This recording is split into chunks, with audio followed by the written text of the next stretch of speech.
Hello बच्चों, कैसे हो? बढ़िया। आप बढ़िया तो मैं भी बढ़िया। तो चलो बच्चों, जल्दी से आज की पढ़ाई शुरू करते हैं।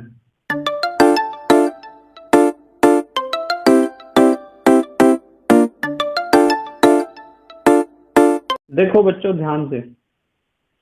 आज का हमारा टॉपिक है क्लास 12th यूनिट फर्स्ट और वीडियो नंबर 39। तो हमारा आज का 39वां वीडियो है। और बेटे, इससे पहले 38 वीडियो आपको प्लेलिस्ट में मिल जाएंगे। और बेटे, नीचे डिस्क्रिप्शन में भी मिल जाएंगे। और कुछ समय बाद आपको आई बटन में भी मिल जाएंगे। पूरा यूनिट आपको आई बटन में मिल जाएगा। आज का हमारा टॉपिक बहुत अच्छा है, ध्यान से देखेंगे बेटे। हमारा टॉपिक है ठोसों के चुंबकीय गुणधर्म या मैग्नेटिक प्रॉपर्टीज ऑफ सॉलिड। तो हम ठोस पदार्थों के चुंबकीय गुण की बात करेंगे, ठीक है बेटे। तो नॉर्मली एक बात बता रहा कि कोई भी ठोस पदार्थ है, उसके अंदर चुंबकीय गुण होते हैं। चुंबकीय गुण का मतलब कि वो चुंबक की ओर आकर्षित होगा या चुंबक से प्रतिकर्षित होगा। यानी कि कोई भी ठोस पदार्थ चुंबकीय क्षेत्र में किस तरह का व्यवहार दिखाएगा, उसे कहते हैं चुंबकीय गुण। ठीक है बेटे। और किसी भी ठोस के चुंबकीय गुण का जो जिम्मेदार होता है ना बेटे, वो होता है इलेक्ट्रॉन। क्योंकि इलेक्ट्रॉन दो तरह की गति करता है। एक तो करता है इलेक्ट्रॉन बेटे चक्रण, यानी अपने अक्ष पे घूमेगा इलेक्ट्रॉन, इस तरह घूमता है। और एक करता है कक्षीय गति, यानी कि कक्षा में भी घूमता है इलेक्ट्रॉन। तो इलेक्ट्रॉन जो दो तरह की गति करता है ना, इन दो तरह की गति करने से दो तरह का चुंबकीय आघूर्ण उत्पन्न होता है। और इन दो तरह के चुंबकीय आघूर्ण के कारण ही कोई भी ठोस, उसका चुंबकीय व्यवहार चुंबकीय क्षेत्र में अलग अलग तरह का होता है। ठीक है बेटे। तो ध्यान से देखेंगे सब बच्चे। आपको सबसे पहले तो ये सीखना है कि यहां से लिख रहा, मैं ध्यान से देखिए। मैं लिख रहा बेटे ठोस पदार्थों के, ध्यान से देखेंगे सब बच्चे बिल्कुल। ठोस पदार्थों के चुंबकीय गुण, ठोस पदार्थों के चुंबकीय गुण इलेक्ट्रॉनों की गति के कारण होते हैं। गति के कारण होते हैं। अभी मैंने समझाई आपको यह बात। यानी कि इलेक्ट्रॉन जो गति करते हैं, उस गति के कारण ही ठोस पदार्थों में क्या आ जाते हैं, चुंबकीय गुण आ जाते हैं। और यदि आप इलेक्ट्रॉन की गति की बात करो बेटे, कि इलेक्ट्रॉन कौन कौन सी गति कर सकते हैं, तो मैंने आपको बताया है कि इलेक्ट्रॉन दो तरह की गति कर सकते हैं। एक तो इलेक्ट्रॉन कर सकते हैं कक्षीय गति, यानी कि कक्षा में घूमना। इलेक्ट्रॉन कक्षा में घूमते हैं ना बेटे, तो एक तो होती है कक्षीय गति, और जो दूसरी होती है उसे कहते हैं चक्रण गति, यानी कि अपने अक्ष पे घूमना, स्पिनिंग मोशन। ठीक है बेटे। तो जो इलेक्ट्रॉन कक्षीय गति करता है ना, कक्षीय गति करने के कारण एक आघूर्ण, चुंबकीय आघूर्ण उत्पन्न होता है। उसे कहते हैं बेटे कक्षीय चुंबकीय आघूर्ण। ध्यान रखेंगे सब बच्चे, उसे क्या कहते हैं, कक्षीय चुंबकीय आघूर्ण। और जो चक्रण गति करने के कारण बेटे चुंबकीय आघूर्ण उत्पन्न होगा, उसे क्या कहेंगे, उसे कहेंगे चक्रण चुंबकीय आघूर्ण। ध्यान रखेंगे ना सब बच्चे। चलो, ये बात तो होगी बड़ी नॉर्मल सी, पर एक बात बहुत खास है जिसमें से क्वेश्चन पूछा जाता है पेपर में हर बार। ध्यान से समझेंगे इस बात को। ये जो चुंबकीय गुण होते हैं ना बेटे, चुंबकीय गुण, किसी भी पदार्थ के चुंबकीय गुण होते हैं। तो चुंबकीय गुणों के आधार पर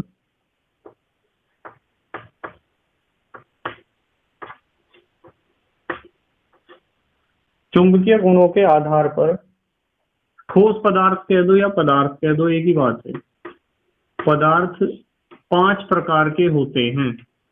ये बात बड़ी खास है, आपको ध्यान से जो है समझना है इस चीज को बेटे, कि चुंबकीय गुणों के आधार पर पदार्थ कितने प्रकार के होते हैं, 5 प्रकार के होते हैं। और नंबर 1 में तो आप लिखोगे अनुचुंबकीय ठोस। नंबर 1 तो होते हैं बेटे अनुचुंबकीय ठोस। तो हम पहले नंबर पे पढ़ेंगे अनुचुंबकीय ठोस, या आप इन्हें कह सकते हो बेटे पैरामैग्नेटिक सॉलिड्स। ध्यान रखेंगे सब बच्चे, पहले तो होते हैं अनुचुंबकीय ठोस या पैरामैग्नेटिक सॉलिड्स, और नंबर 2 पे हम पढ़ेंगे लोह चुंबकीय। नंबर 2 पे क्या पढ़ेंगे बेटे, लोह चुंबकीय ठोस, या आप इन्हें कह सकते हो फेरोमैग्नेटिक, FERRO, फेरो मैग्नेटिक सॉलिड्स। ठीक है बेटे। दूसरे नंबर पे हम पढ़ेंगे लोह चुंबकीय ठोस या फेरोमैग्नेटिक सॉलिड्स। और बेटे नंबर 3 पे हम पढ़ेंगे प्रतिचुंबकीय ठोस, प्रति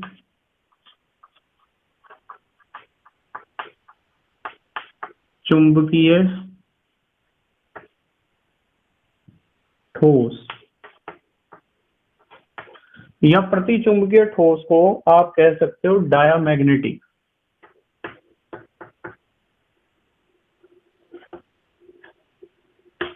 डायामैग्नेटिक सॉलिड। ठीक है बेटे। और नंबर 4 पे हम पढ़ेंगे प्रति लोह चुंबकीय ठोस, प्रति लोह चुंबकीय ठोस, या आप कह सकते हो एंटी फेरो मैग्नेटिक सॉलिड्स। ठीक है बेटे। और लास्ट वन जो है हमारे, लास्ट में हम पढ़ेंगे फेरी चुंबकीय पदार्थ, फेरी चुंबकीय पदार्थ, इन्हें हम पढ़ेंगे सबसे लास्ट में। ठीक है। इन्हें आप कह सकते हो फेरी मैग्नेटिक, FERRI, फेरी मैग्नेटिक सॉलिड्स कह दो। ठीक है बेटे। जल्दी से स्क्रीनशॉट लो, फिर हम पढ़ रहे हैं इनको 1 बाय 1। स्क्रीनशॉट लो जल्दी से। ले लिया स्क्रीनशॉट सबने? मिटा दूं? मिटा रहा बेटे मैं। बेटे सबसे पहले पढ़ेंगे हम अनुचुंबकीय ठोस के बारे में। ठीक है। तो अनुचुंबकीय ठोस के बारे में सबसे पहली बात ध्यान से देखेंगे सब बच्चे, ये जो अनुचुंबकीय ठोस होते हैं ना बेटे, इन्हें आप चुंबकीय क्षेत्र में रख दो। मान लो आपने क्या करा, इन्हें रखा चुंबकीय क्षेत्र में। ठीक है। तो यदि आप इन पदार्थों को चुंबकीय क्षेत्र में रखोगे ना बेटे, तो ये क्या होंगे, ये दुर्बल रूप से आकर्षित होंगे चुंबक की ओर, यानी कि क्षेत्र की ओर। दुर्बल रूप से क्या हो जाएंगे, आकर्षित हो जाएंगे। ये बात बहुत खास है और आप इसे ध्यान रखेंगे कि अनुचुंबकीय ठोस वे होते हैं जिन्हें चुंबकीय क्षेत्र में रखने पर वे दुर्बल रूप से क्या होते हैं, आकर्षित, यानी बहुत कम आकर्षित होंगे। ठीक है। और यदि आपने चुंबकीय क्षेत्र से इन्हें बाहर निकाल दिया ना, चुंबकीय क्षेत्र से बाहर निकाल दिया आपने, बाहर निकालने पर मतलब जब आपने इन्हें चुंबकीय क्षेत्र में रखा तो ये दुर्बल रूप से चुंबक की ओर या चुंबकीय क्षेत्र की तरफ क्या हो जाएंगे, आकर्षित हो जाएंगे। और यदि आपने चुंबकीय क्षेत्र से इन्हें बाहर निकाल दिया तो क्या होगा, ये अपने चुंबकीय गुण को खो देंगे बेटे, चुंबकीय गुण को खो देते हैं। यानी कि जब तक आप इन्हें चुंबकीय क्षेत्र में रखोगे, जब तक तो ये चुंबक की तरह व्यवहार करेंगे, यानी कि चुंबक की ओर दुर्बल रूप से आकर्षित होंगे। और जैसे ही आप इन्हें चुंबकीय क्षेत्र से बाहर निकाल दोगे, तुरंत ये चुंबकीय गुण को क्या करेंगे बेटे, खो देंगे अपने। इससे हमें क्या पता चला, इससे हमें पता चला कि इनका जो चुंबकीय गुण है ना बेटे, इनका जो चुंबकीय गुण है इनके अंदर, वो अस्थायी है। कैसा है बेटे, अस्थायी। इनका चुंबकीय गुण अस्थायी है, यानी कि ये स्थायी रूप से कभी चुंबक नहीं बनेंगे। इनके अंदर एक खासियत यो है कि इनमें अयुग्मित इलेक्ट्रॉन होते हैं, अयुग्मित इलेक्ट्रॉन उपस्थित होते हैं इनमें। यह बात ध्यान रखियो बिल्कुल, ये 11वीं में भी पढ़ा था आपने। 11वीं में जब आप इलेक्ट्रॉनिक विन्यास पढ़ रहे थे तो वहां आपने पढ़ा था कि अनुचुंबकीय पदार्थ या अनुचुंबकीय परमाणु उन्हें कहते हैं जिनमें क्या पाए जाते हैं, अयुग्मित इलेक्ट्रॉन। अब अगली बात समझो, इसके एग्जाम्पल देख लो कुछ, इसके बेटे एग्जाम्पल देखेंगे। एक तो ध्यान रखोगे आप O2, बहुत ज्यादा पूछा जाता है O2 का क्वेश्चन। एक NO कोमा, एक ध्यान रखना है CO, कोबाल्ट है बेटे, कोबाल्ट। एक ध्यान रखना है आपको Fe, एक ध्यान रखना है आपको Mn, मैग्नीज। बहुत सारे एग्जाम्पल हैं, VO2, वेनेडियम डाई ऑक्साइड, और बेटे CuO, कॉपर ऑक्साइड भी इसका एग्जाम्पल है, और Cu डबल पॉजिटिव भी इसका एग्जाम्पल है। ठीक है, और एक एग्जाम्पल आप लिख लियो, निकिल का डबल पॉजिटिव चार्ज। ठीक है, ये इसके एग्जाम्पल ध्यान रखने हैं आपको। ये सारे क्या हैं, अनुचुंबकीय ठोस हैं। तो बेटे नंबर 2 पे देखो क्या पढ़ेंगे हम। नंबर 2 पे क्या बताए थे, लोह चुंबकीय ठोस। लोह चुंबकीय ठोस। और बेटे लोह चुंबकीय ठोस को आप कह सकते हो फेरोमैग्नेटिक सॉलिड। आप क्या कह सकते हो बेटे, फेरोमैग्नेटिक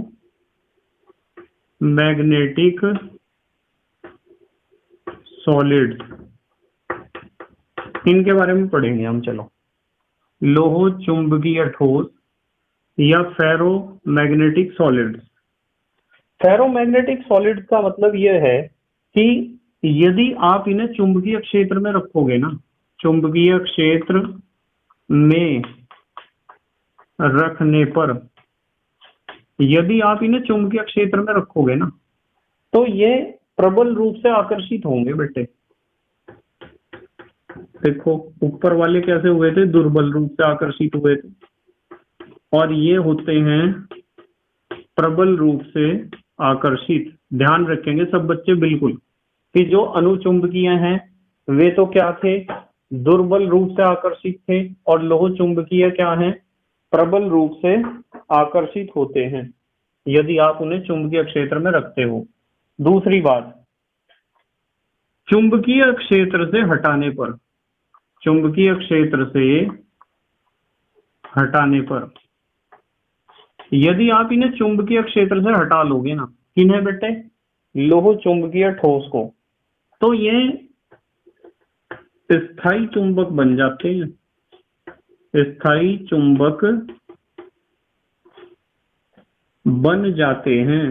इसका मतलब पता क्या हुआ, इसका मतलब ये हुआ कि यदि इन्हें आपने चुंबकीय क्षेत्र में रख दिया ना और फिर बाहर निकालना, तो ये हमेशा के लिए चुंबक ही बन जाएंगे। क्या बन जाएंगे, चुंबक।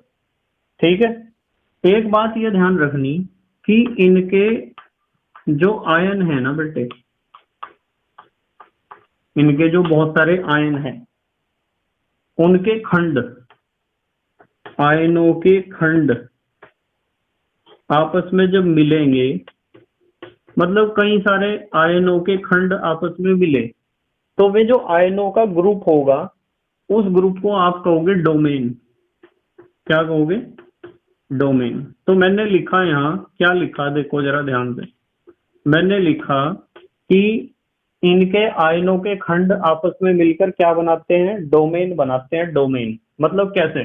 जैसे मैं आपको यूं कह दूं कि मान लो हमारे पास ये कोई लोह चुंबकीय पदार्थ है। क्या है बेटे? लोह चुंबकीय पदार्थ।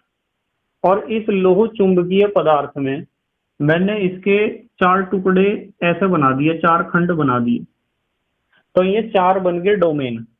यदि इसमें जो चुंबकीय आघूर्ण है उसकी दिशा इधर है और इसमें चुंबकीय आघूर्ण की दिशा इधर है, तो एक दूसरे को कैंसिल कर रही, और इसमें इधर है और इस वाले में इसके अपोजिट बना दी। तो जब इसे चुंबकीय क्षेत्र से बाहर रखोगे तो इसके डोमेन का जो चुंबकीय आघूर्ण है उनकी सबकी दिशा ऐसी है कि एक दूसरे को कैंसिल कर रहे। और जैसे ही आप इसे रखोगे चुंबकीय क्षेत्र में, देखो ध्यान से, चुंबकीय क्षेत्र में रखने पर, जब आप बेटे इसे चुंबकीय क्षेत्र में रखोगे ना, तो इसका क्या होगा देखो जरा ध्यान से। यह था हमारे पास लोह चुंबकीय पदार्थ और उसके 4 डोमेन। तो चुंबकीय क्षेत्र की दिशा में सारे के सारे चुंबकीय क्षेत्र की दिशा में चुंबकित हो जाएंगे ये सारे डोमेन। सबकी दिशा मैंने एक जैसी कर दी। और अब आप इसे चुंबकीय क्षेत्र से बाहर भी निकाल के रख दो चाहे, ये हमेशा ऐसा ही रहेगा, क्योंकि यहाँ लिखा हुआ चुंबकीय क्षेत्र से हटाने पर भी स्थायी चुंबक बन जाते हैं। जब तक चुंबकीय क्षेत्र में नहीं रखा था ऐसे, जब आपने इसे चुंबकीय क्षेत्र में रखा तो सारे डोमेन एक ही डायरेक्शन में रोटेट करके, और फिर चाहे आप इसे चुंबकीय क्षेत्र से निकाल भी लो, हमेशा ऐसा ही रहेगा।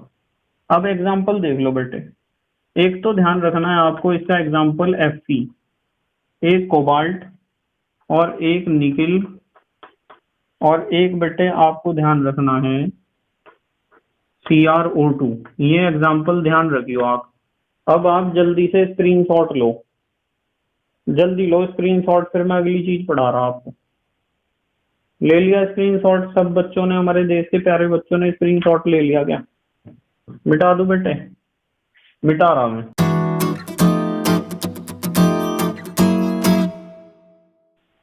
तो बेटे अब हम पढ़ेंगे प्रतिचुंबकीय ठोस या डायामैग्नेटिक सॉलिड्स के बारे में। इनके बारे में थोड़ी सी बातें सीखो आप। सबसे पहली बात कि यदि आप इन्हें चुंबकीय क्षेत्र में रखोगे ना, चुंबकीय क्षेत्र में रखने पर यदि आपके पास कोई प्रतिचुंबकीय ठोस है और उसे आपने चुंबकीय क्षेत्र में रख दिया है, तो बेटे वो दुर्बल रूप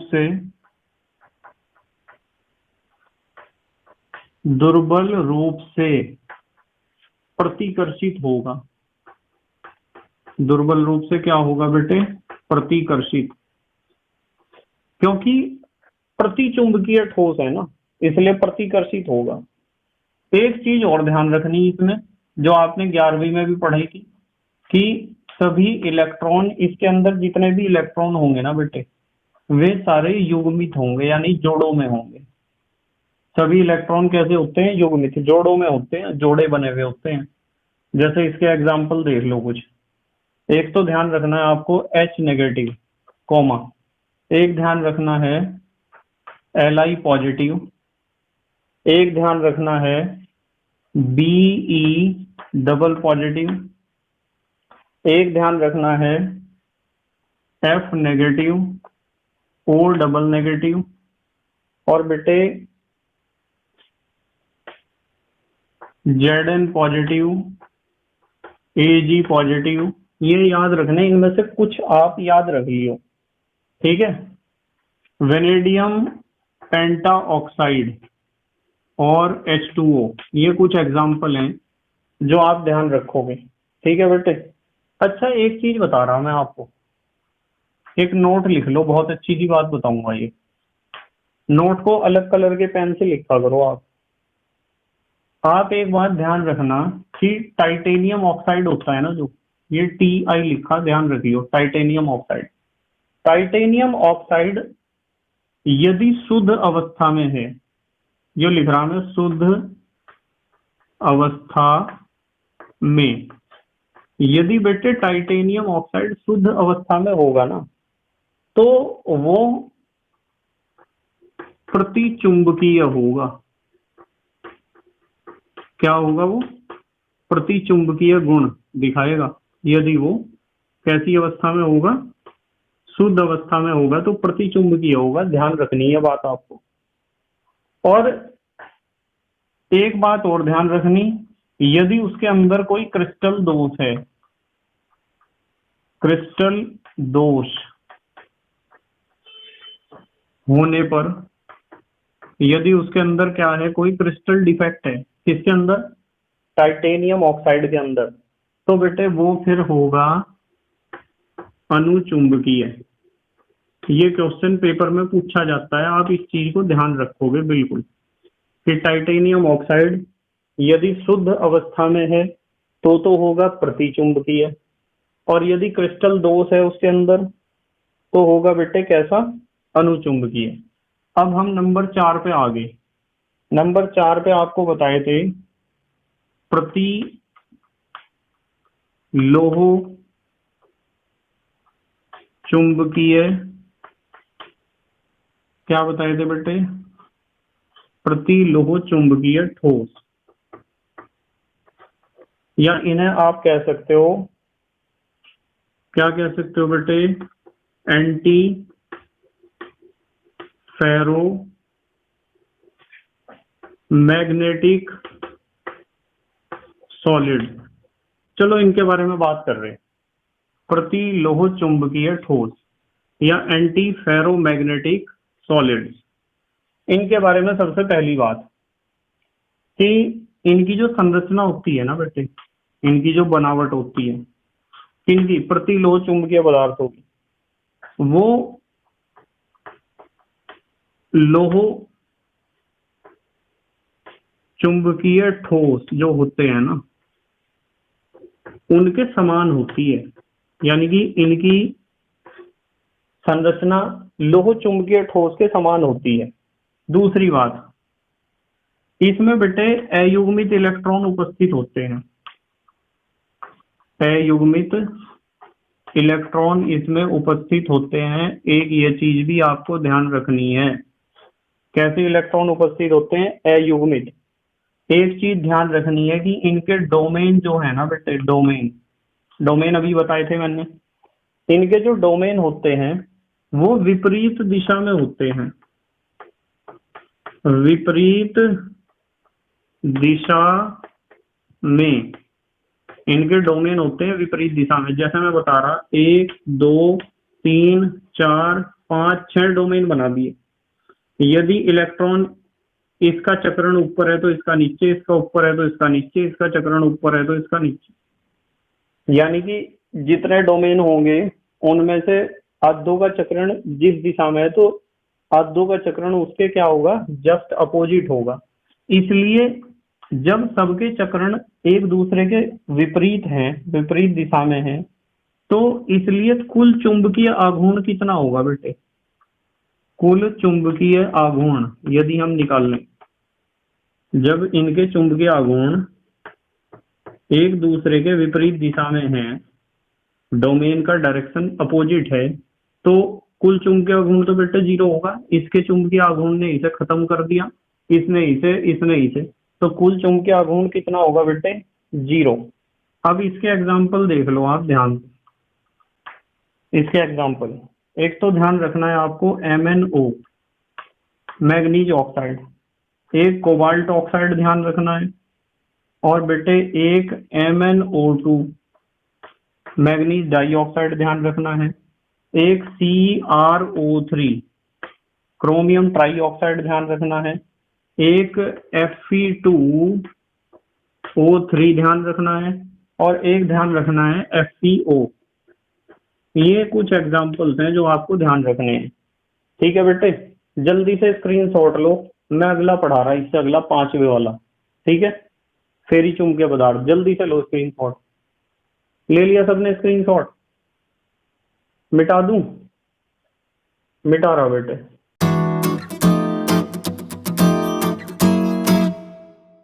तो बेटे 5वें नंबर पे हम पढ़ेंगे फेरी चुंबकीय पदार्थ या फेरी मैग्नेटिक सॉलिड्स के बारे में।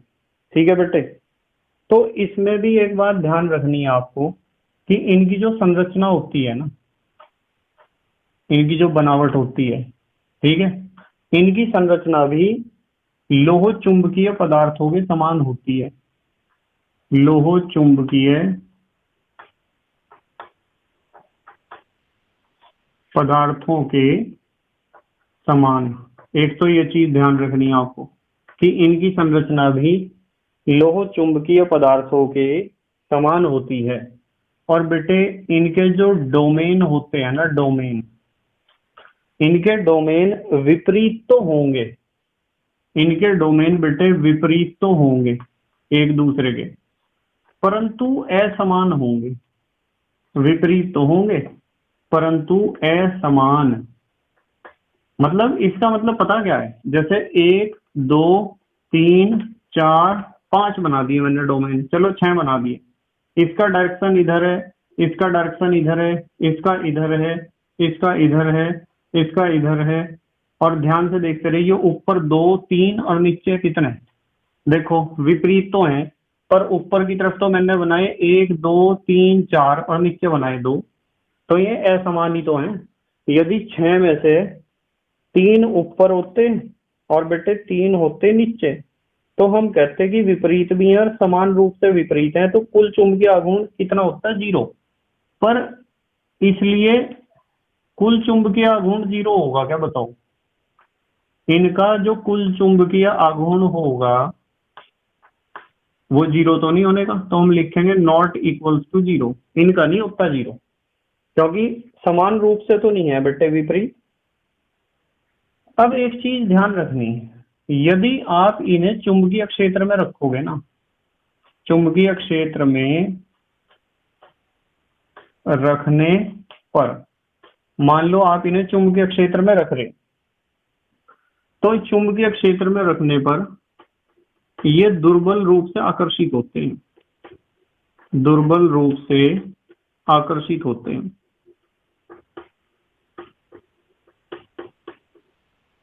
ये बात ध्यान रखनी है कि यदि आप इन्हें चुंबकीय क्षेत्र में रखोगे तो बेटे ये दुर्बल रूप से आकर्षित होंगे। अब देखो एग्जाम्पल, एक तो ध्यान रखना है आपको Fe3O4, एक ध्यान रखना है ZnFe2O4। ये 2 एग्जाम्पल आप ध्यान रखिए। और एक बहुत बढ़िया चीज है, इसे भी ध्यान रखना कि यदि आप इन्हें गर्म करोगे ना, मैं लिख रहा गर्म करने पर, मतलब यदि आप फेरी चुंबकीय पदार्थों को गर्म करोगे तो ये अनुचुंबकीय पदार्थों में बदल जाएंगे। अनुचुंबकीय पदार्थों में बदल जाते हैं। ये चीज आप ध्यान रख लियो बेटे, ऐसे ऐसे क्वेश्चन आ जाते हैं पेपर में। ठीक है, चलो मैं एक बात बता रहा तुम्हें बहुत बढ़िया। आप एक हेडिंग लिख लियो, नोट। अलग कलर के पेन से लिखा करो नोट। मैं आपको बता रहा बेटे, चुंबकत्व पर ताप का क्या प्रभाव पड़ता है। ठीक है बेटे, चुंबकत्व पर ताप के प्रभाव के बारे में बात कर रहे। चलो, कि आप कोई पदार्थ है, आपने उसे गर्म करा तो क्या प्रभाव पड़ेगा। एक एक पॉइंट बता रहा, ध्यान से समझियो। यदि आपके पास कोई लोह चुंबकीय पदार्थ है, मैंने लिखा लोह चुंबकीय पदार्थ, मान लो आपके पास लोह चुंबकीय पदार्थ है, या फिर आपके पास फेरी चुंबकीय पदार्थ है, फेरी चुंबकीय पदार्थ, और या फिर आपके पास है प्रतिलोह चुंबकीय पदार्थ। लिखा बेटे प्रतिलोह चुंबकीय पदार्थ। यदि इन तीनों में से कोई सा भी पदार्थ है और आप उसे गर्म कर दो उच्च ताप पर, उच्च ताप पर, हाई टेम्परेचर पे आपने मान लो उसे गर्म कर दिया, तो ये तीनों के तीनों अनुचुंबकीय में बदल जाएंगे बेटे। अनुचुंबकीय पदार्थ कह दो या कह दो ठोस। किस में बदल जाएंगे बेटे? ये अनुचुंबकीय ठोस में बदल जाएंगे। आप ध्यान रखेंगे इस बात का, ठीक है। इसका कारण पता क्या है? चूंकि करके लिख रहा हूं मैं। इसका कारण है ताप बढ़ाने पर, ताप बढ़ाने पर इलेक्ट्रॉनों का चक्रण जो है ना बेटे, चक्रण यानी कि स्पिनिंग मोशन, ठीक है। इलेक्ट्रॉनों का चक्रण क्या हो जाता है? अव्यवस्थित हो जाता है, अव्यवस्थित हो जाता है। ध्यान रखेंगे सब बच्चे इस बात का। ये बहुत बढ़िया पॉइंट है जो मैंने नोट में बताया आपको, इस चीज को ध्यान रखना है, ठीक है। तो जल्दी से स्क्रीनशॉट लो। अच्छा तुम हमारे देश के प्यारे बच्चे जल्दी से स्क्रीनशॉट लेंगे। ले लिया स्क्रीनशॉट? आ जाऊं सामने? आ गया बेटे। तो उम्मीद है हमारे देश के प्यारे बच्चों को समझ में आया होगा कि 5 तरह के हमने सॉलिड्स पढ़े चुंबकीय गुणों के आधार पर। इन्हें बेटे रिवाइज करना बहुत जरूरी है, आप इन्हें थोड़ा रिवाइज करते रहिए। वैसे मैंने आपको इस तरीके से समझाया कि आप 1-2 बार पढ़ोगे तो आपके याद हो जाएंगे बहुत अच्छे ढंग से, ठीक है। और अपनी तरफ से तो देखो मैं कोशिश करता ही हूँ, और आप भी थोड़ी सी कोशिश करो। कोशिश करने के आपके कुछ काम है। पहला काम तो यह है कि बेटे मैं बार बार आपको कहता हूँ कि प्ले लिस्ट में जाके आप यूनिट को शुरू से पढ़ो। प्ले लिस्ट में जाके एक नई कॉपी बनाओ सुंदर सी, ठीक है। और उसमें सुंदर सुंदर साफ साफ ब्यूटीफुल से नोट्स बनाओ एकदम अपने, ठीक है। मैंने आज पूरी यूनिट कंप्लीट कर दी आपकी। अब यदि 2020 2019 जो लास्ट के क्वेश्चंस जो हैं बोर्ड में आए हुए जो क्वेश्चंस हैं उनके मैं बाद में आपको जब अवेलेबल हो जाएंगे क्वेश्चंस तो उन्हें भी सॉल्व कर दूंगा। जो न्यूमेरिकल्स होंगे, जो बहुत टेक्निकल क्वेश्चंस होंगे। वैसे मुझे पता है कि यदि आप इस यूनिट को शुरू से लेकर लास्ट तक पढ़ोगे और अपने नोट्स बनाओगे तो आपके सामने बेटे कोई भी क्वेश्चन ऐसा नहीं बचेगा जिसे आप सॉल्व ना कर सको। सारी चीज आपके क्लियर हो जाएंगे, ठीक है बेटे। अच्छा, पहली कोशिश तो प्लेलिस्ट में जाके पढ़ो। दूसरी कोशिश अपने सुंदर से नोट्स बनाओ, ब्यूटीफुल से नोट्स, जितने ब्यूटीफुल आप हो, जितने क्यूट हो आप, ठीक है बेटे। और तीसरी बात यह है कि जो आपके साथी हैं जो बेचारे ट्यूशन या कोचिंग नहीं लगा सकते हैं या फिर बहुत दूर हैं उनके घर, तो उन्हें आप बेटे थोड़ा सा सपोर्ट करो कि वो चैनल को सब्सक्राइब करें और केमिस्ट्री का आनंद लें, ठीक है बच्चे। Thank you very much for watching this video. Okay, bye.